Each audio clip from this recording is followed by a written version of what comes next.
Welcome back to It's Not Normal, the podcast, episode 40. In this week's episode, I want to talk about what it's been like to be no contact with my parents for a year. I want to talk about some of the things that I've learned throughout that time, along with some of the responses that not only I, but I'm sure a lot of you who have also made this decision have gotten from other people when we talk about this and how to navigate those conversations. And so the first thing that I want to talk about is what led me to make the decision to go no contact with my parents. And so this was a little over a year ago, about a month after I got married. And I remember thinking after I got married, around that time, how one-sided our relationship felt. And, you know, marriage and a wedding is such a once-in-a-lifetime moment and experience, I think, for a lot of people. It's something that I had thought about from the time that I was really little. I think especially little girls sometimes fantasize about what that day is going to be like, to finally be in love and to have found your person. It's so exciting and storybook-like in a lot of ways.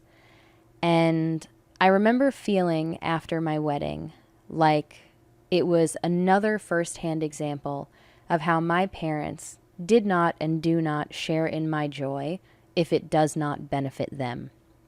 And it was really upsetting to me because I don't plan on getting married again. And so this day had come and gone without any real joy or celebration on their part. And for me, I think it made it so clear how selfish emotional immaturity in parents can sometimes be, and how one-sided these relationships can truly feel. Because if you can't even put your own issues aside for something as important and substantial as your child's wedding, I think for me it felt very clear where their priorities lie. This also came at a time when I was just starting to really uncover some things about mental health, about emotional maturity. I had just gotten The Science of Stuck by Britt Frank, and so I was being introduced to terms like triangulation, projection, parentification for the first time, and a lot of light bulbs were going off in my head. It was becoming so clear to me that so many of the challenges that I was facing as a young adult were rooted in unresolved childhood trauma. And so to have all of these realizations and epiphanies not so long after this really positive, happy event in my life that made the disconnection between my parents and myself that much clearer, it led me to feel like I had to do something about this because I could no longer go on pretending like everything was okay. And I started to feel like it was unfair for me to maintain such a one-sided relationship. And so I decided to write my parents a letter. And I think when you're dealing with an emotionally immature or a narcissistic parent, writing a letter is a really great option if you're looking to outline how you're feeling, your experience throughout your childhood, or to set some boundaries and to explain to them what the relationship might look like moving forward. I think when you're dealing with anyone who is emotionally immature, regardless of their relationship to you, having a stressful conversation with them, especially one that might involve the way that you're feeling as a result of something the other person has said or done, I think they have a tendency to get defensive. They take it sort of as a personal attack, and they deny their involvement in anything that has ever caused you any grief. And so I think in person, it can be really challenging to make any sort of substantial progress in a conversation like this. And I had tried to have those conversations with my parents for a long time.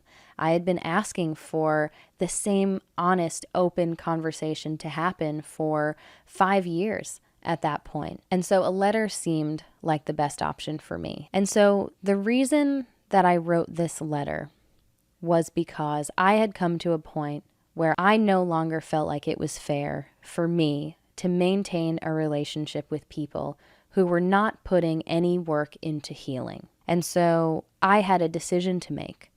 I was in a position where I was either going to avoid the discomfort and the effort and the emotion that go along with healing and continue the cycle, regardless of the negative impact that it would have on me personally or my relationships with other people, or I was going to put the work in.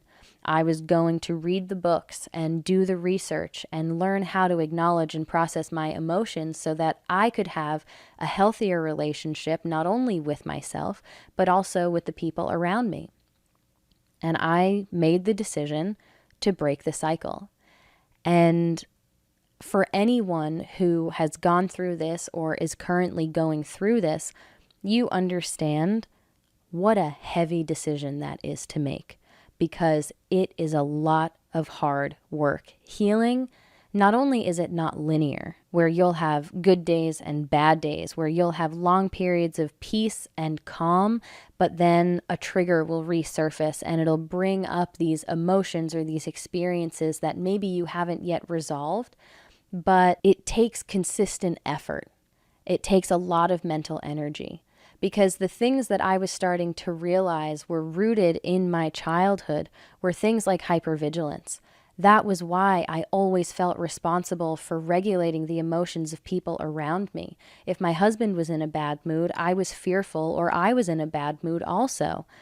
There were so many things that made simple daily experiences or interactions that much more confusing and complicated. And I started to realize that if I made an effort to heal these things within myself, I could start to simplify a lot of these different things. And that would benefit, again, not only me, but the people around me. It would allow me to have healthy, lasting relationships with people. And so, in part, I wanted to heal personally, but I think there was definitely another aspect to this where I wanted to heal so that I can be an example for other people in my life, young people in my life. I can foster these really positive relationships that are built on mutual respect and understanding. It seemed so fulfilling to me, but the road to get there was hard. And that, I think, is where I started to feel like it was unfair for me to be the only one that was putting the work into this relationship. I didn't feel like it was fair for me to be having these different realizations, to be facing these challenges, to be sitting with grief and confusion and sadness, anger even sometimes. But then anytime I would see my parents, I would have to flip a switch and pretend like everything was fine because I wasn't able to talk about these things in an open and honest conversation. I didn't feel comfortable being myself. I felt judged for the decisions that I was making sometimes. I was fearful, hesitant to share these different exciting parts of my life. I was fearful that they might sabotage them or judge me for them and take some of the enjoyment out of this thing. And so it became clearer and clearer to me that I would not be allowed to grow while maintaining an unhealthy relationship with people who, as far as I'm concerned, have no interest in true personal growth. And what makes this decision so challenging, I think, is that these people that we're talking about are our parents. So it took a long time, I think, for me to get to that point. Like I said, it had been years at that point of trying to have these conversations, of trying to maintain a relationship while pretending like everything was okay, never addressing the core issues, and kind of doing that on my own and keeping all of that from them because they weren't receptive to it. It wasn't going to move us in a positive direction. It started to feel like the only way for us to have and maintain any semblance of a relationship was for me to deny the existence of the most challenging issues in my life and my parents' part in them anytime I was around them. But again, for anyone who's experienced something like this, you understand how these different challenges permeate so many different aspects of your life. It's your way of thinking. It's your inner monologue. It's the way that you interact with yourself and other people. There's kind of this constant thought process that's happening that, until you make an effort to heal these things, will be skewed in one way or another by your past traumas. And so I ultimately made the decision to write my parents a letter and to outline where I was mentally, how I was feeling, and what my plans were moving forward. Essentially, I was setting boundaries. And the gist of the letter was, the next time that we have a conversation will be when you are ready and willing and able to actually start to heal these things, both within yourself and within our relationship, because it doesn't feel fair to me anymore. And I think, as I've moved throughout this last year, it's become clear to me how I would not have been able to discover myself as much as I have in this past year if I was still maintaining that relationship.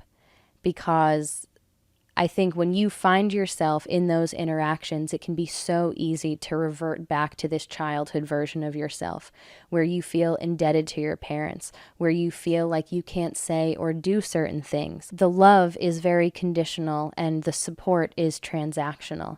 And so I think for me to allow myself to be open to receiving unconditional love and support where I didn't feel indebted to the other person, I had to withdraw from those relationships so that I can fully let go of my trauma responses. That is ultimately what led me to the decision to go no contact. And it's strange sometimes when I frame it in that way, where it seems like a decision that I made, because in truth, I ended off the letter asking for a conversation and simply saying that I will be no contact until you're ready to have this conversation. And so I left the door open because I, like I'm sure a lot of you, don't want to not have a relationship or a dialogue even with my parents. I don't think that it's something that we are biologically or even socially hardwired to do, to make such a drastic decision to completely remove ourselves from relationships with people who are so close to us in a lot of ways. But I think for a lot of us, it's the result of years of abuse and denial. So it's been a little over a year, and that letter has yet to be addressed.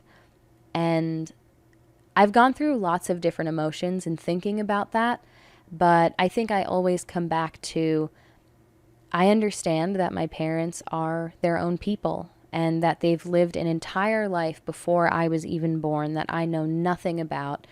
And the things that have influenced them and shaped them are lost on me.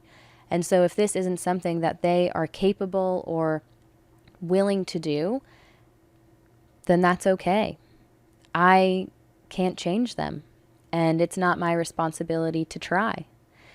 But this is kind of where things get a bit more complicated.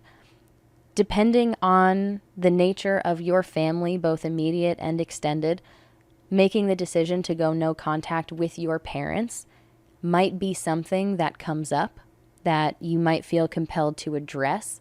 It might be obvious to certain family members or to friends. And I think talking about that decision, even briefly, can be really challenging. I think so often people who have made the decision to go no contact with their parents are met with, "Oh, but they're your parents. Can't you just let it go? They're not going to be around forever.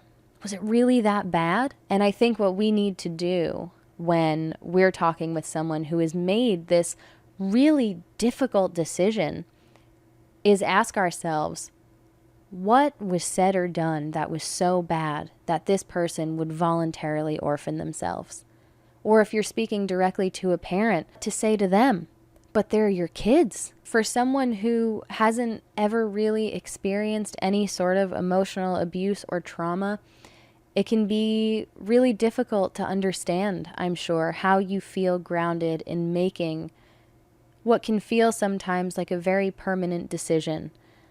But just know that if you have found yourself at that point, it's okay. And it doesn't necessarily matter what other people in your life have to say about it, what their view of it is. You don't owe anyone an explanation or justification. It's important for you to do what you feel necessary to heal. And unfortunately, sometimes for a lot of us, that means withdrawing from our relationship with our parents. I remember thinking growing up, and still, my view of family, whether that's blood-related family or chosen family, is that those are the people who are there for you no matter what. They are by your side to celebrate the good times and to support you in the hard times. They will stand with you through all of your phases in life. You might have ups and downs, controversy, you might hurt each other's feelings, but there's an unconditional love there. That, to me, is the idea of family. And when I think about the responses that we get sometimes from people like, oh, well, they're your parents, I'm very well aware of that.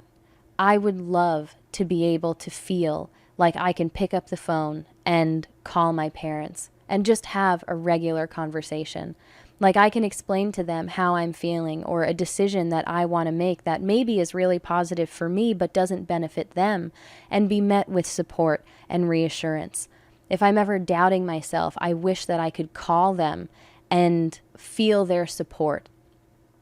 Because for me, anyway, and I think for a lot of us who grew up really sort of craving our parents' approval and validation, that always felt very safe. If my parents said that something was okay, I believed that it was okay. And there are times, as a young adult still, where I crave that reassurance, where I would love to know that my parents, that I could trust them to have my best interest in mind, first of all.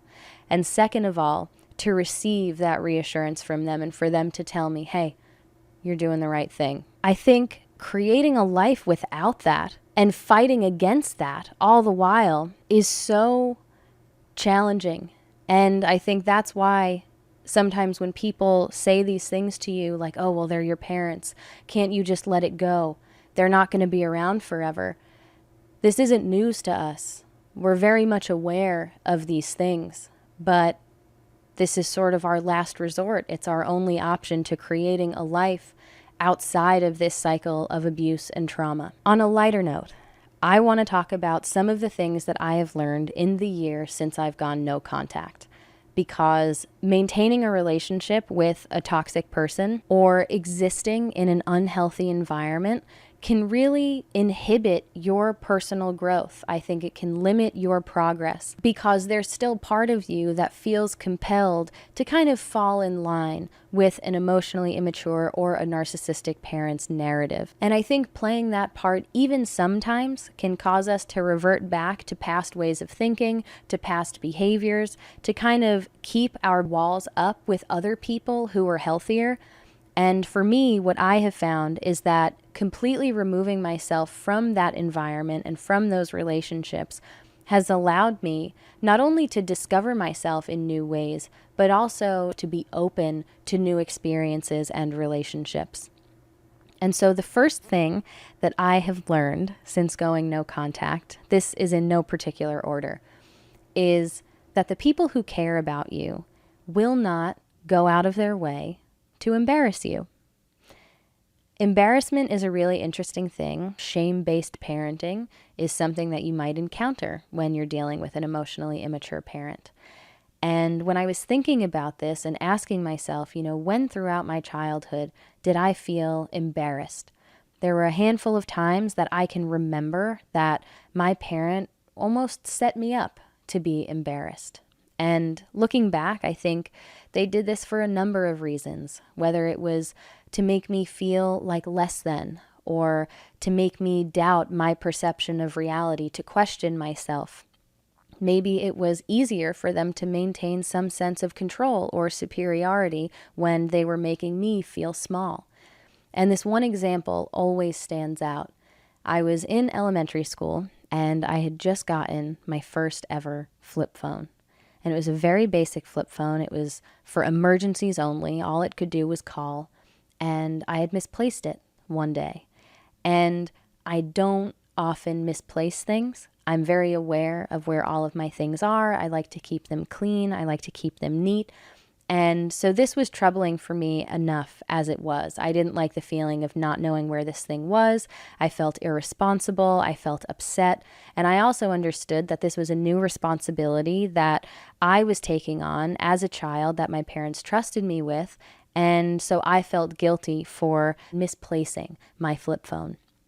And so I'm walking home, and my parent tells me that they were on the phone with the phone company and they were able to locate my phone and that it's in a different country.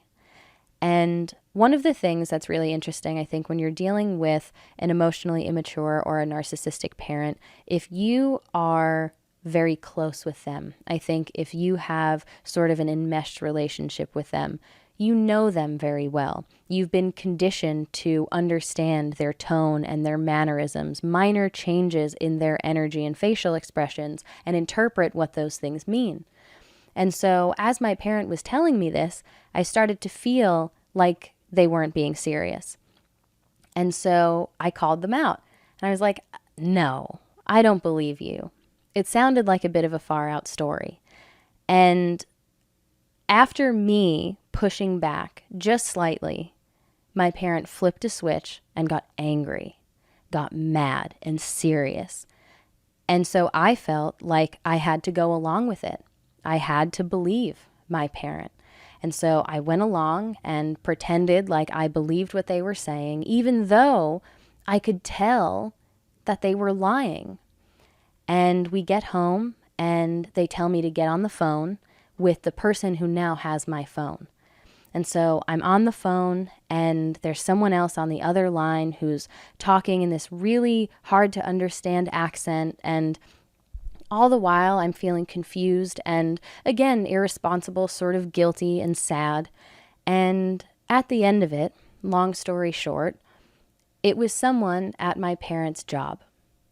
They set up this prank. I was being recorded. I was told to say things in a different language in a funny way.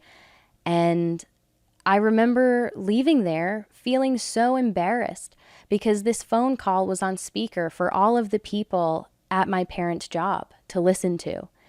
And it always stands out to me as just being this awful experience because I felt like I knew what was going on, but I wasn't allowed to actually sit with that and for that to be my reality and to act on it.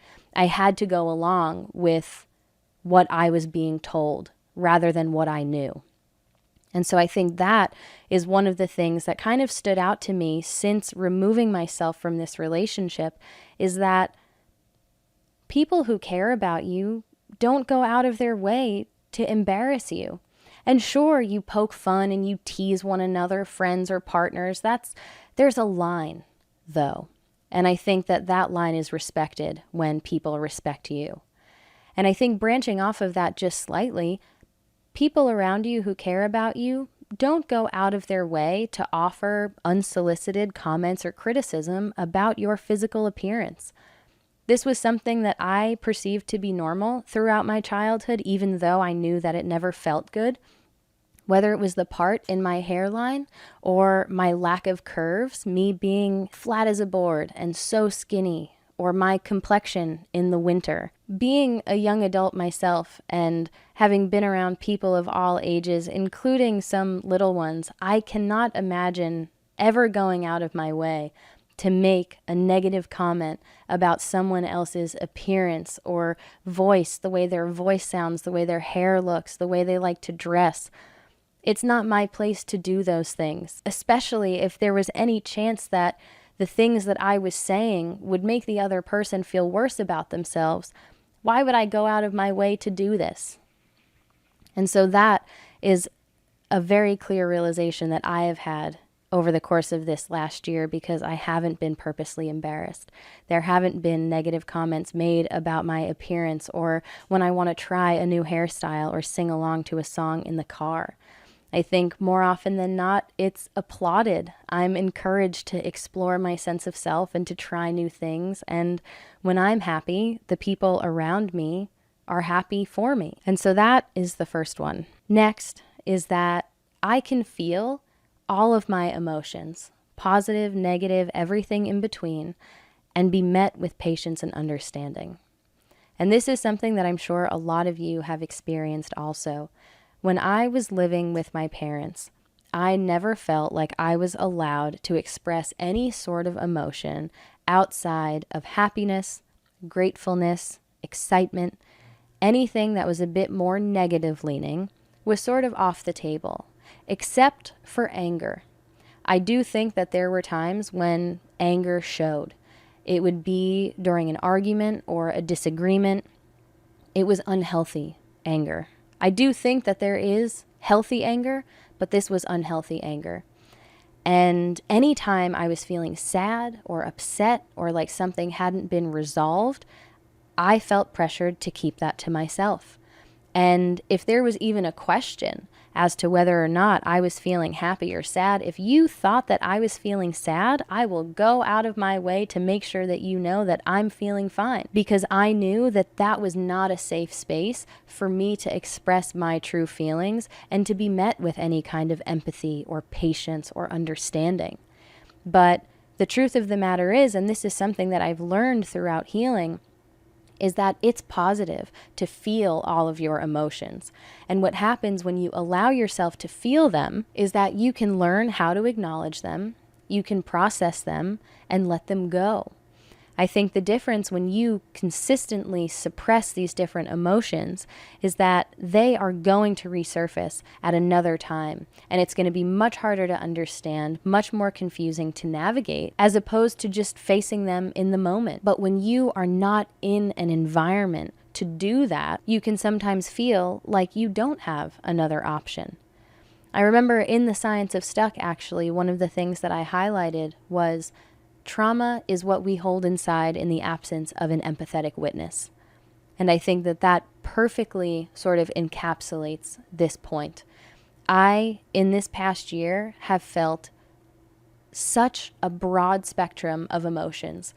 And not only have I felt them and learned how to acknowledge them and felt the benefits of processing them and letting them go, truly moving on and not hanging on to them, but I've also been able to share those with my partner and to talk these things out, to make him aware of why I'm feeling this way, where these things come from, why it's challenging for me.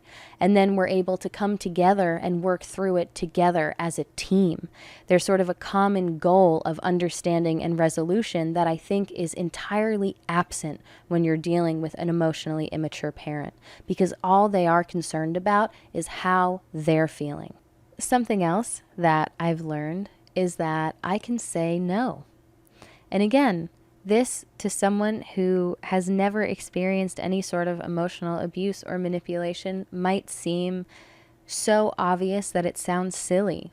But for a long time throughout my childhood, I felt like I was indebted to my parents, like I owed them every ounce of my time and energy first, before I even owed those things to myself.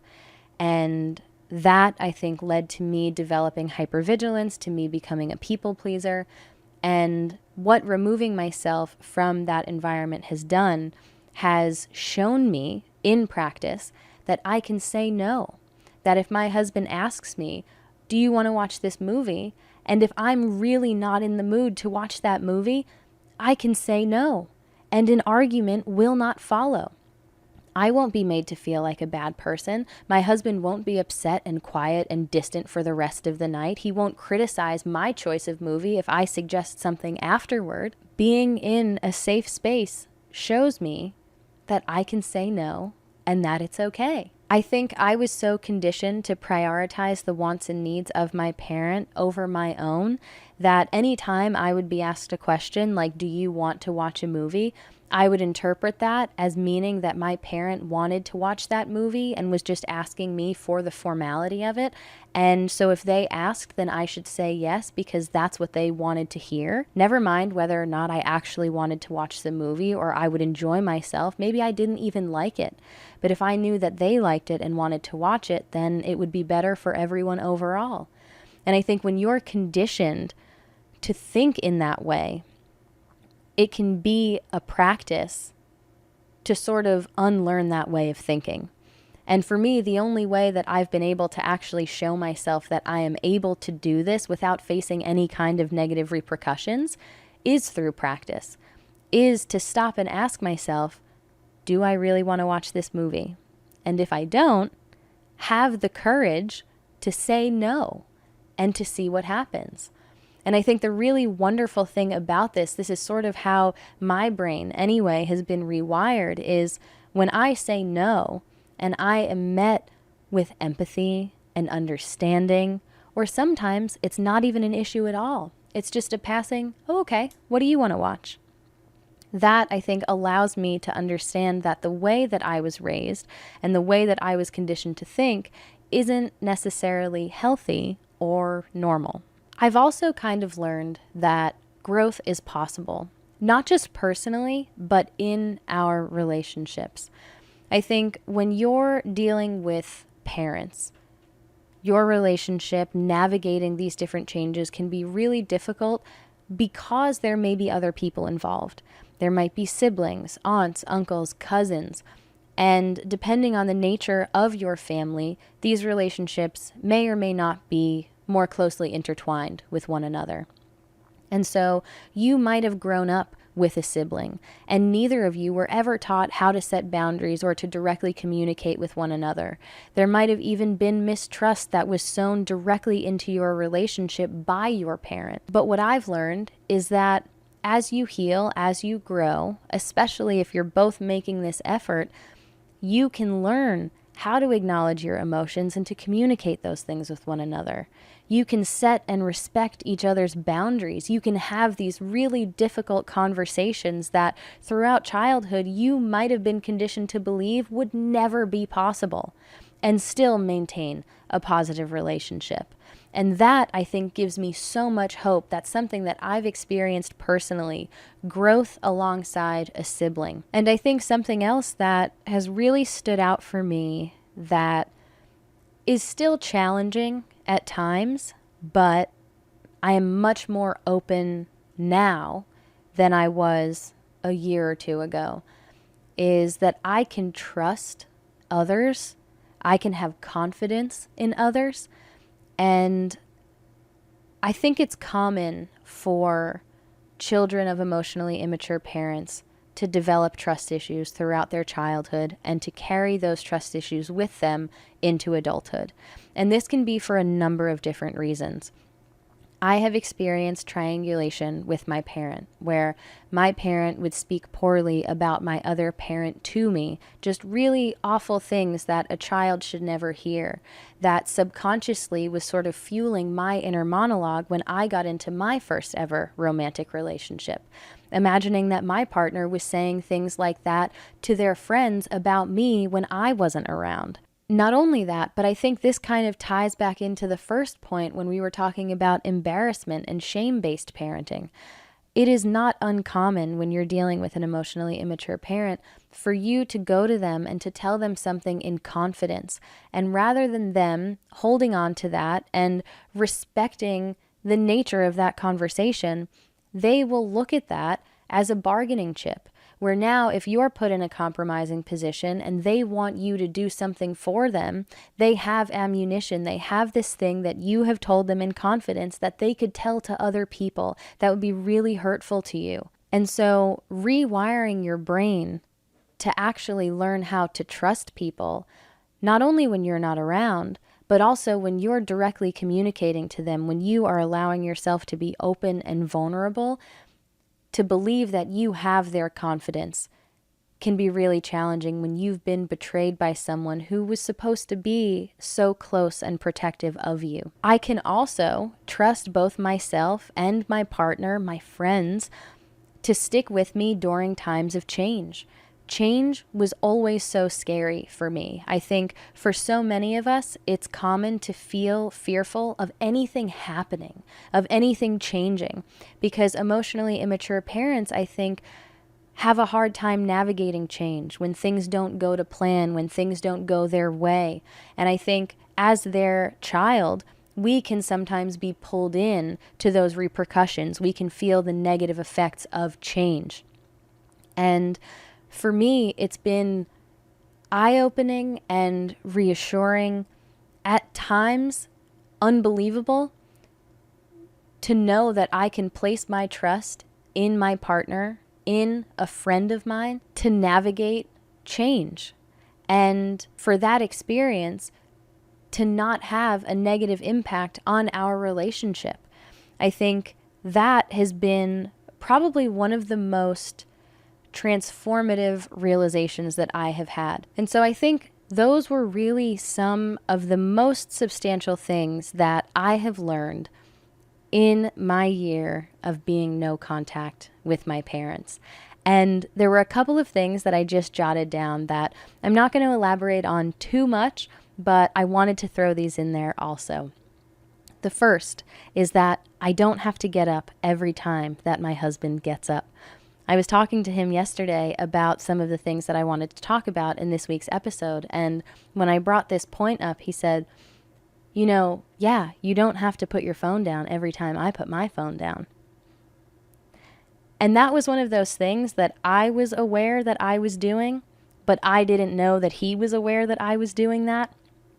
And again, this stems from always being told to put my phone down. Not that I was on my phone a lot, but if we were all as a family sitting around watching TV and I picked up my phone to answer a message, pausing the TV until I was done doing something, or the negative connotation around technology and phones in general, feeling like anytime I was doing anything on my phone, it wasn't productive or like I should be doing something else, that it's just not as important as what's actually going on. And while I do believe that there is truth there, the way that that was implemented was so unhealthy. And so anytime my husband and I are on our phones, whether we're mindlessly scrolling or actually doing something productive, as soon as he puts his phone down, I put my phone down. If he gets up to go and do something, I get up to go and help him. And I've realized that I don't need to do that. He doesn't expect me to follow him everywhere he goes, especially if he doesn't ask me to come along. I've also learned that I can do something on my own, for myself, by myself, or I can ask someone to do something for me as a favor and not feel indebted to them. I don't have to feel guilty. Love and support is not transactional. And lastly, I don't have to downplay happy or exciting things in my life. I don't have to downplay my successes to try to make other people feel better, because the people in my life who truly care about me will share in my joy and excitement with me. Me bringing this information to them isn't going to make them feel any worse about themselves or resent me. I remember feeling throughout my childhood almost like I had to repent every time I came home from doing something fun on my own. I had to downplay it. I never wanted to talk about it, and I would switch the subject as quickly as possible because I already knew that it was a sore subject. The list goes on, but these are some of the things that I have learned that I really wanted to talk about, because I'm sure I'm not the only one who has experienced these emotions, these feelings, these conversations. And I want to leave off by talking about some of the things that I'm still working on. And the first one for me, this kind of piggybacks off of a couple of our last episodes, talking about self-doubt and toxic productivity. For me, one of the things that I'm still working on is convincing myself or allowing myself to believe that I'm making the right decisions and that the way that I'm living my life is right for me. I think it's been challenging for me because of losing the approval of my parents and feeling judged by them or feeling like they disapprove of what I'm doing. And I think as you grow up and you take on adult responsibilities, that can be challenging enough as it is. Am I spending enough time with my friends? Am I putting enough effort into these relationships? Am I spending enough time on work and productivity? Am I saving enough money? All of these different things, these different questions, I think can really rack our brains. And I think just having that added layer of self-doubt that has sort of been sewn in throughout childhood can sometimes make understanding these things and convincing yourself that you are doing the right thing a little bit of a longer road. And finally, the thing that I want to leave off with is one of the things that I am continuously working on, and I don't know if this is something that I will ever truly let go of, and I think that that's okay, is I am trying to view my life, experiences, conversations, interactions, relationships through a very objective lens. It's undeniable, I think, that our past impacts our present and our future. And sometimes finding ourselves in a similar situation to one that we might have found ourselves in the past, where we have been abused or manipulated, tricked, embarrassed, it can kind of trigger self-protection within us. And something that I have been working on, again, that I think I will consistently be checking myself with for a long time, is approaching these different situations, whatever they might be, and not allowing a minor similarity to lead me to sort of connecting the dots or to reading too far into things and seeing something that isn't there because it feels vaguely familiar to something that I've experienced in the past that was unhealthy or that left me not feeling too great. I think I need to allow space for experiences to feel similar without jumping to any kind of conclusions. And I think it's really important to check in with yourself and to ask yourself, how objectively are you viewing this thing? Versus how is your past, maybe your past trauma, your insecurities, your triggers, how much is that influencing the way that you're perceiving what is going on? And I think this can be really important, especially in forming and maintaining friendships and relationships, because there are a lot of challenges. I think both are very complex. And just because someone does one thing once that maybe reminds you of someone else doesn't necessarily mean that they are that person, even though it can trigger a lot of those same feelings. And so I think a big part of allowing yourself to be open to experience the world in a much more loving, supportive, vulnerable way is keeping that trauma lens in check. And with that, I think I'm going to be wrapping up this week's episode. I hope you enjoyed it. If you did, please be sure to like this video and subscribe to our channel on YouTube. If you're listening on Spotify, please be sure to leave us a rating. I will be back next week with another episode of It's Not Normal, the podcast. Bye.